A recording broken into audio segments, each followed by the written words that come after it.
هذه الشجرة فتكون من الظالمين. فأذلهما الشيطان عنها فأخرجهما مما كان فيه. قلنا اهبطوا بعضكم لبعض عدو ولكم في الأرض مستقر ومتاع إلى حين. فتلقى آدم من ربه كلمات فتاب عليه إنه هو التواب الرحيم. قلنا اهبطوا منها جميعا فإما يأتينكم مني هدى فمن تبع هداي فلا خوف عليهم ولا هم يحزنون.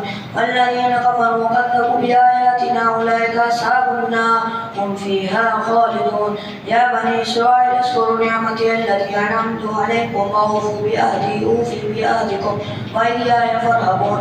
وآمنوا بما أنزلت مصدقا لما معكم ولا تكونوا أول كافر به ولا تشتروا بآياتي ثمنا قليلا وإياي فاتقون. ولا تلبسوا الحق بالباطل فتكتموا الحق وأنتم تعلمون. أقيموا الصلاة وآتوا الزكاة واركعوا مع الراكعين. أتأمرون الناس بالبر وتنسون أنفسكم وأنتم تتلون الكتاب أفلا تعقلون. واستعينوا بالصبر والصلاة وإنها لكبيرة إلا على الخاشعين الذين يظنون أنهم ملاقو ربهم وأنهم إليه راجعون. الله أكبر. سمع الله لمن حمده. الله أكبر.